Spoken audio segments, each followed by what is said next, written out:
Hi, this is John from Evil and Pedalboard PH. Rundown tayo with none other than Joko Rentaso. What's up, what's up, what's And up? sa Notes Cave, may new band siya. Coming soon, i-premiere natin sa Notes Cave. And Yes, let's go. usapan natin guitar. This is a new one. Yes. From D&D. Signature mo to, right? Yeah. Actually, ito yung prototype nung Yes. D&D Taizo. Okay. Available na siya sa stores ngayon. Ito yung gawa ni Archie Jacinto from Bacolod. Bacolod, oh. Nakita ko yung mga ano mo doon, yung mga behind the scenes doon. Yes, yes.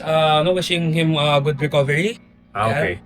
And Start tayo sa bridge. Ganda ng bridge na to, ah. so ito yung Schaller na 2-point trem, parang vintage 2-point trem. Maging floating siya.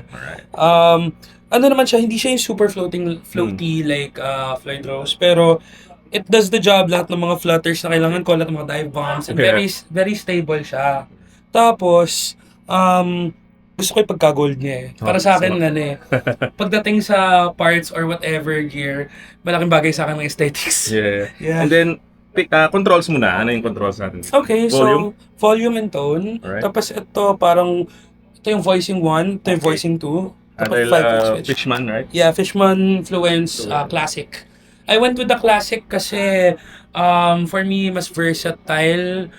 Nagamit ko rin kasi to for other stuff sa session work. Okay. Kasi gamit ko to nung nag-concert ako with SB19. SB, oh. Yeah. Yung sa Pasay. SBC. Yeah. Yeah. Yung buong show, gamit ko lang to. Tapos lahat ng kailangan ko, like yung mga funky stuff, Yeah. yung mga cleans. Ang ganda ng clean niya eh. Sige nga.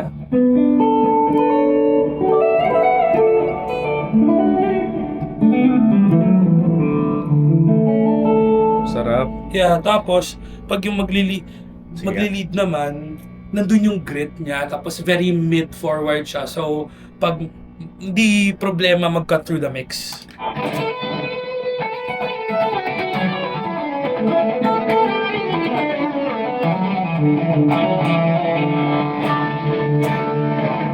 Yeah. And then yung thrust rod niya dito na rin, no? Yes, for me it's better kasi easy Mabilis, access.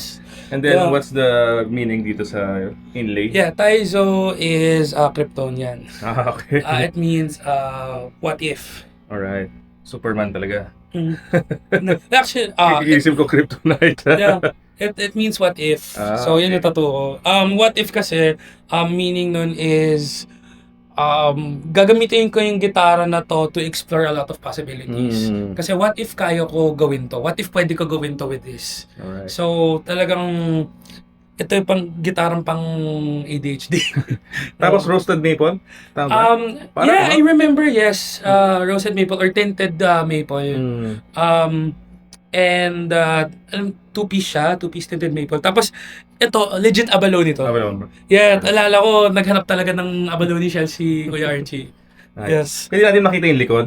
Sige. Yung sa may bridge niya. Yeah, Anong ito. itsura? Maraming may gusto nakita na, wala din cover for now. Ako, tinanggal ko talaga yung cover. Mm. Kasi ako, mas gusto ko yung walang cover kasi, kunyari, pag ako may strat or anything with a cover, tinatanggal ko talaga. Madaling mag-adjust. Yeah, madali mag-restring, madali mag-adjust. Tapos okay lang naman eh. Ganun din si John Mayer, diba? And then Tapos, ang ganda nito yes, pang ito, wireless. pang wireless. Ngayon hindi ako naka-wireless kasi recording. Oo. Pero usually gamit ko yung NUX, NUX, C5RC. Or madali rin pag mayroong mga belt packs eh. Mm. Tapos, yung maganda dito kasi sa likod, yung intention namin talaga dyan is, kaya sa likod yung saksakan. So, pag naka-wireless ka, mukha kang walang Totoo. saksak. Oo. So, untethered ka. Mm. So, talaga magmumukhang gefakes. And then pakita natin yung tuners. Yeah, yung tuners niya, don't mind the string, kasi naputulan ako during the rehearsals ng SB at wala na akong time magpalit. So, ito ay Ratios. Ratio, okay. Yeah. Anong brand ng Ratios? Alright. Yes, tapos, ayun, Yung shape, saan Yung influence nito? yung actually, may mga sketches si Archie, Mm. initially, tapos nakita ko yung may isang shape na parang nag-speak sa akin. Kasi, kung titignan mo, very tele-inspired siya eh. Yes. Diba? Parang single cut. Mm. And, ang dami lang ginawa ng mga modifications eh. Maganda pag may upuan. Siguro, parang ito rin. Sige lang. Sige, Yeah. pwede siya. At pang pang legit nerd. So, Mm. yung curves and crevices niya, hindi siya pang aesthetic lang, pero lahat may purpose. So, kunyari, magigitara ako ng ganito, Yeah. Sakto din ito, siya. tapos pag gitara ko na ganito, sakto rin siya. So, pag gitara rin ako ganito, so any position, very comfortable ka. So, pag nag-record ako, lalo na pag mga long hours ng recording, hindi siya problema pag nakaupo ka.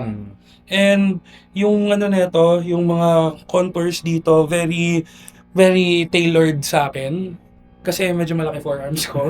So, talagang hindi ko masyado pinalaki yung yung curve. Okay. And ayun, yung pinakamahirap lang dito is maghanap ng guitar stand para dito eh. Oo nga, no? Pero kaya lagi nakasabit. Yeah. And yung reverse headstock, yung intention ko dyan kasi unang-una ang angas for me. Kasi talagang super idol ko si Paul Gilbert. Eh yung PGM niya, diba?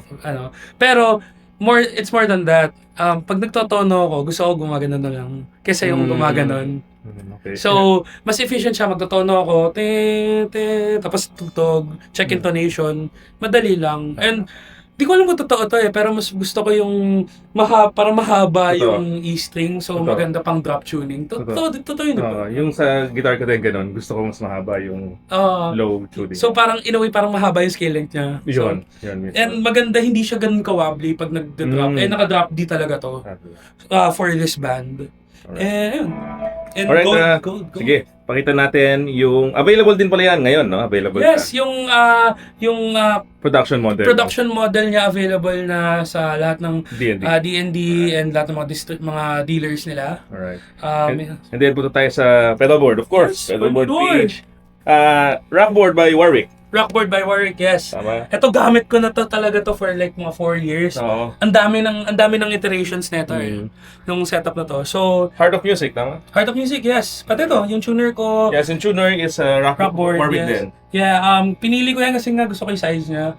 Tapos, yung gusto ko dito sa specific tuner na to, ang dali makita on stage pag nagtotono. Yes. And then yung main mo is yung... Ito, yung New X Amp Academy Stomp. Alright. Yeah. Ito yung kalaban ng Tone X. Ish. Tone X-ish. Ah,